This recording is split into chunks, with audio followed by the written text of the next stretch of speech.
আমি সংক্ষিপ্তভাবে বলতে চাই, আজকের যে র্যালি, এটা কিন্তু র্যালি না। এটা র্যালির নামে জনগণকে ডেঙ্গু সম্বন্ধে করণীয় এবং সচেতন করা, এবং সচেতন না হলে এটার কি চরম ফলটা কি হবে সেইটা সম্বন্ধে মানুষকে জানতে দেওয়া।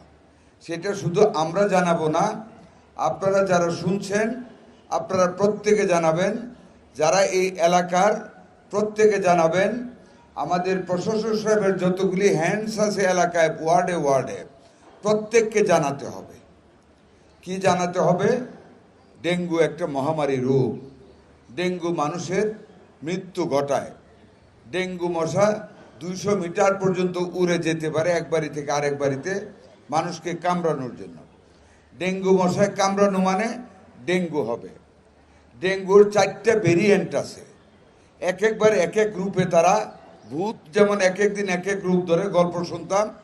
এই ডেঙ্গু রোগটা এক এক বৎসরে এক একটা রূপ ধরে।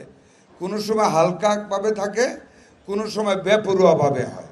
যেমন এবার ডাক্তার সাহেবরা মানে ইঙ্গিত দিচ্ছেন যে এটা এবার হ্যামোরেজিং হতে পারে, মানে রক্তক্ষরণ হতে পারে, which is very dangerous for life. কাজে আপনাদেরকে অনুরোধ থাকবে, যেটা প্রশাসক সাহেব বলেছেন, প্রত্যেকে নিজ নিজ বাড়ি নিজ দায়িত্বে পরিষ্কার রাখতে হবে। গেটের ভিতরে যেন নারিকেলের কোনো খোসাতে বদ্ধ পানি না থাকে, ফুলের টবে যেন পানি না থাকে, যারা ছাদের উপরে বাগান করেছেন টবে যেন পানি না থাকে, বাহিরে আপনাদের রক্ষিত যে টয়লেট আছে যদি অব্যবহৃত হয় তার কমোটে বা প্যানের ভিতরে যেন পানি না জমে থাকে, বাড়ির ভিতরের যে ড্রেন থাকে, আন্ডার ড্রেন অথবা সারফেস ড্রেন, ওই ড্রেনগুলিতে যেন পানি না জমে থাকে। আমাদের মাইকিং হবে, তার পরবর্তীতে আমাদের লোক যাবে, আমাদের মোবাইল টিম যাবে। যদি কোনো বাড়িতে, অনেকে ঢুকতে দেয় না, এইটা করে পারবেন না, ঢুকতে দিতে হবে দেশের সরকারকে। যদি কোনো বাড়িতে ঢুকে আমরা ছাদে পানি পাই, ড্রেনে পানি পাই, বদ্ধ লেট্রিনে পানি পাই, মোবাইল কোর্ট সাথে সাথে জরিমানা করা হবে এবং ব্যাপক হারে জরিমানা করা হবে। কারণ আমাদের বৃহত্তর জনগোষ্ঠীকে বাঁচানোর জন্য আল্লাহর পরে আমাদের দায়িত্ব রয়েছে মানুষের স্বাস্থ্যের সেবা দেওয়ার। সেইটার জন্য আপনাদেরকে অনুরোধ করা হচ্ছে, সবিনয়ে অনুরোধ করা হচ্ছে, র্যালি করা হচ্ছে, মাইকিং করা হবে, প্রশাসন থেকে বলা হচ্ছে। তারপরেও যদি আপনারা অসহযোগিতা করেন, তারপরে আইনের বাস্তবতা ঘটানো ব্যতিরেকে সরকারের হাতে আর কোনো বিকল্প থাকবে না।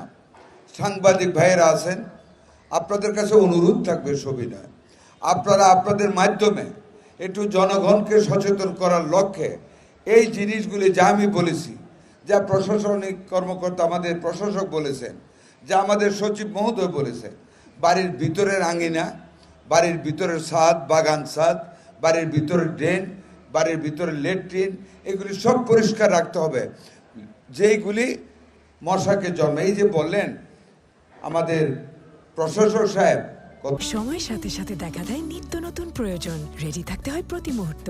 তাই এলো ইনোভার, যেন আপনি লাইফে থাকেন রেডি প্রতিদিন। ইনোভার, ডিজাইনড ফর নাও। 28টা ওয়ার্ডে সিরিয়াসলি ডেঙ্গুর লার্ভা পাওয়া গেছে। বলেন এইগুলি যখন ফ্লাইং হয়ে যাবে, অ্যাডাল্ট মশা হয়ে যাবে, তো দূর হয়ে কামড়াবে আমাদেরকে, কত হাতে থাপড়াবো বলেন। কাজে এগুলি তো আমাদের নিজেদের দায়িত্ব আমাদের করতে হবে। আমি মাননীয় প্রশাসক মহোদয়কে অনুরোধ করবো, আমাদের আগের সিদ্ধান্ত অনুযায়ী অনতিবিলম্বে মিন্স আজকে থেকে প্রত্যেকটা এলাকায় মাইকিং করে দেওয়া এবং 2-3 দিন পর থেকে মোবাইল টিম নিয়ে বাড়ি বাড়ি যাওয়া, ওয়ার্ডে ওয়ার্ডে যাওয়া। যেখানে লার্ভা পাওয়া যাবে, অপরিষ্কার বদ্ধ পানি পাওয়া যাবে, ওই বাড়িকে জরিমানা করতে হবে। এছাড়া কোনো গত্যন্তর আমাদের হাতে আর নাই। আমাদের এই র্যালি ওই মেসেজটা দেওয়ার র্যালি। আমাদের এই র্যালি, আমাদের দিকে লাল টুপি সাদা গেঞ্জি মানুষ তাকাবে, এরা কারা? এরা ডেঙ্গুর প্রতিরোধে পরিচ্ছন্নতার জন্য আমাদেরকে ডাক দিচ্ছে, মানুষ দেখবে। শিক্ষা প্রতিষ্ঠান যেগুলি আছেন, প্রাইভেট আর সরকারি, সরকারি বা বেসরকারি, প্রত্যেকটা শিক্ষা প্রতিষ্ঠানের ভিতরে পরিষ্কার রাখতে হবে, পরিচ্ছন্ন রাখতে হবে। ব্যবহৃত বাথরুম, ব্যবহৃত ড্রেন, ব্যবহৃত নারিকেলের সুবরা খাওয়ার, তারপর বাগানের টব, এগুলি সব নিজ নিজ দায়িত্বে পরিচ্ছন্ন রাখতে হবে। সরকারি প্রতিষ্ঠানে যদি এগুলি পাওয়া যায়, ওই প্রতিষ্ঠানের প্রধানকে বড় আকারে ব্যক্তিগত জরিমানা করতে হবে, নট সরকারি প্রতিষ্ঠানকে, ওই মালিককে। আমাদের বেসরকারি প্রতিষ্ঠান যদি পাওয়া যায়, ওই বেসরকারি প্রতিষ্ঠানের নামে বড় আকারে জরিমানা করা হবে।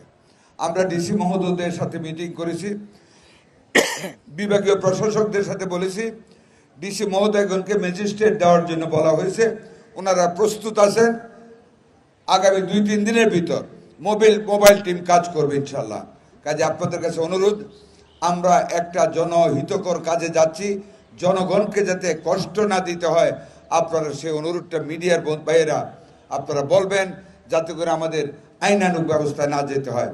আমাদের যারা কর্মী আছেন, আপনারা নিজ নিজ এলাকায় সকল মানুষকে, রেড ক্রিসেন্ট সহ যারা অন্যান্য কর্মী, সকল মানুষকে আপনারা অনুরোধ করবেন যে এই কথাগুলি আমরা বললাম।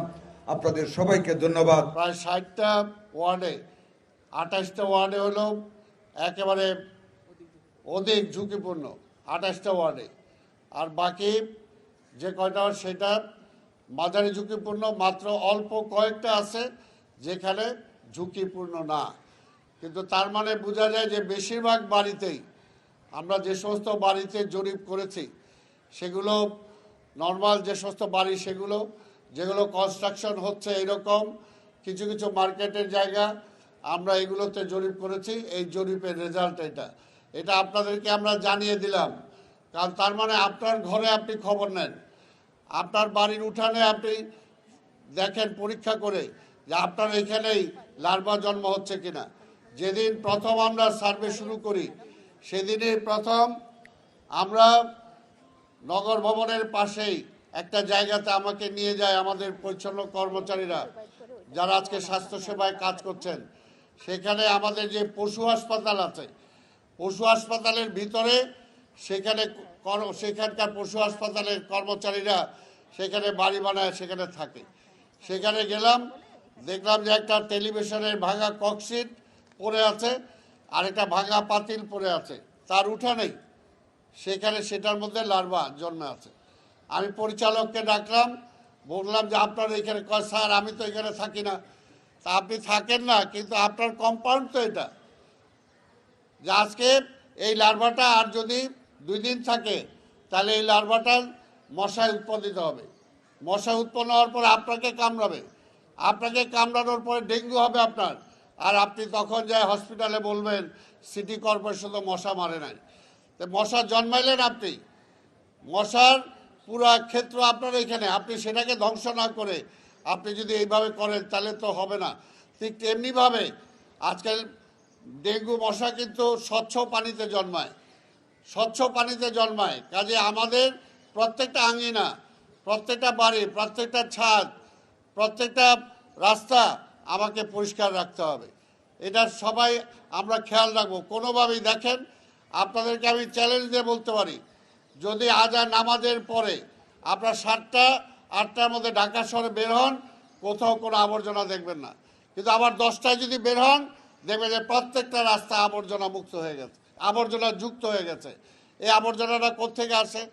আপনারাই ফেলেন। তাহলে আপনারা না ফেললেই তো হয় যে আপনারা একটা সময় করে, যে রাত্রে আমি আবর্জনা ফেলবো, সন্ধ্যার পরে আবর্জনা ফেলবো, রাত্রেবেলা এই আবর্জনাটা সিটি কর্পোরেশনের কর্মীরা নিয়ে যাবে। আপনি 24 ঘন্টা আবর্জনা ফেললে তো সিটি কর্পোরেশন 24 ঘন্টা সেটা নিতে পারবে না। তো সেই কারণেই দায়িত্ব আপনারও বলতে হবে যে দায়িত্ব আমার এই সিটি কর্পোরেশন পরিষ্কার রাখা। এই জন্য আমি বারবার বলি যে 50-50 দায়িত্ব, জনগণের দায়িত্ব 50%, সিটি কর্পোরেশনের দায়িত্ব 50%। পরিষ্কার পরিচ্ছন্ন রাখা, জনগণের বসবাসযোগ্য রাখা, বায়ু দূষণ থেকে এই ঢাকা শহরকে রক্ষা করা, আবর্জনার যুক্ত থেকে এই ঢাকা শহরকে রক্ষা করা, সেটা আমাদের উভয়ের দায়িত্ব। তাই আমরা বিশ্বাস করি, আপনাদের সহযোগিতা আমরা চাই। মাননীয় মন্ত্রী আছেন এখানে, উনি বলবেন। আমাদের স্বাস্থ্য বিভাগ থেকে অনেক আগে থেকেই এবার প্রস্তুতি নেওয়া হয়েছে, আমাদের নির্দেশ দেওয়া হয়েছে। মাননীয় প্রধানমন্ত্রী আমাদেরকে নিয়ে বসেছেন। মাননীয় প্রধানমন্ত্রী আরও 2 মাস আগে থেকেই আমাদের বলতেছেন যে 2 মাস পরে ডেঙ্গু আসবে, এখন থেকেই প্রস্তুতি নিতে হবে। কাজে সিটি কর্পোরেশন এবং স্বাস্থ্য বিভাগ আমরা মিলে আমরা চেষ্টা করছি যেখানে আপনারাও যদি কোথাও খবর পান নিজেরা যে আপনার বাড়ির পাশের বাড়িটা পরিষ্কার করছে না, দেখেন আজকে কোথায় কি অবস্থায় আছি। একটা বাড়িতে মহিলা পড়ে মরে আছে, পচে যাচ্ছে, পাশের বাড়ির কেউ কোনো খবর রাখে না, এমনকি তার সন্তানও খবর রাখে না। এটা তো শুভ লক্ষণ হতে পারে না। এটাও কি দায়িত্ব সরকারের? এটা তো নিশ্চয়ই পরিবারের দায়িত্ব, এটা তো নিশ্চয়ই সামাজিকভাবে সে এলাকার দায়িত্ব। আজকে এই ধানমন্ডির লেকের ব্যাপারে আমরা নতুন পরিকল্পনা গ্রহণ করেছি। এই ধানমন্ডির লেকটাকে সুন্দরভাবে, কারণ এটা আমাদের দক্ষিণ একটা ফুসফুসের মতো, এখানে মুক্ত পরিবেশে নিঃশ্বাস নেওয়ার মতো একটা জায়গা, কিন্তু আজকে এটাকে বারবার বলার পরেও এটাকে কমার্শিয়াল মতো আপনারা বানিয়ে ফেলছেন। আমি বলতেছি যে এখানে মেলা উইদাউট পারমিশন, সিটি কর্পোরেশন জানে না এখানে ইজারাদারকে কতটুকু ইজারা দেওয়া হয়েছে, এখানে তাকে কে পারমিশন দিল এখানে এইভাবে মেলা করার। কাজে এইগুলোতে আপনার ধানমন্ডি সোসাইটি এখানে আছেন, আপনাদেরকে বলছি আপনাদেরকে কর্তৃত্ব নিতে হবে, আপনাদেরকে এগুলো দেখতে হবে, আমরা সহযোগিতা করব আপনাদেরকে। সারাক্ষণ সিটি কর্পোরেশন আইসা এখানে তো পাহারা দিবে না, এই পাহারাটা এলাকার সবাই মিলেই কিন্তু দিতে হবে, সামাজিকভাবে প্রতিরোধ করতে হবে। সেই বিষয়টা আমি আশা করি আপনারা খেয়াল রাখবেন। এই রেড ক্রিসেন্টের ছেলেরা তোমরা এইগুলো এখানে রাখছো, এগুলো সবাই হাতে হাতে নিয়ে যাও, সবাই হাতে হাতে নাও। এখানে রাখছো কেন? এগুলো এই ঢাকা পাল্টানোর দায়িত্ব আমার, এই ঢাকা আমার, আমাকে ওন করতে হবে। আজকে ডেঙ্গু থেকে বাঁচতে হলে আমাকে পদক্ষেপ নিতে হবে। আমি নিজে পরিষ্কার থাকবো, আমার আঙ্গিনা পরিষ্কার রাখবো, আমার সামনে ফুটপাত পরিষ্কার রাখবো, আমার সামনে রাস্তা পরিষ্কার রাখবো। এখানে যদি সিটি কর্পোরেশন কোনো ব্যত্যয় ঘটায়, তার দায়িত্ব পালন না করে, আপনাদেরকে টেলিফোন নাম্বার দেওয়া আছে, সেই টেলিফোন নাম্বারে আপনারা টেলিফোন করবেন। 1 ঘন্টা 2 ঘন্টার মধ্যে যদি আপনার প্রবলেম সলভ না হয় তাহলে আমাকে জানাবেন। পরিষ্কার কথা, সিটি কর্পোরেশনের কর্মকর্তা কর্মচারীরা এতদিন কোনো এখানে হিসাব নিকাশ ছিল না, হিসাব নিকাশ ছাড়া চলে না। সিটি কর্পোরেশন একটা বেওয়ারিশের মতো ছিল, যে কে কার মালিক, কে কে দেখে ঢাকা শহর। নো, এইভাবে চলতে পারে না। যে যেখানে ইচ্ছা আমি দখল করে ফেললাম, ফুটপাতটা ভেঙে ফেললাম, গাছটা কাইটে ফেললাম, এটা হবে না। সিটি এটার একটা মালিক আছে, কাজে সেইভাবে আমাদের কর্পোরেশনও বিহেভ করবে, জনগণকেও বিহেভ করতে হবে। তা আমি আশা করব, আমি বারবার সাংবাদিক ভাইদের সহযোগিতা চাই, এই ব্যাপারে আপনারা সহযোগিতা করবেন।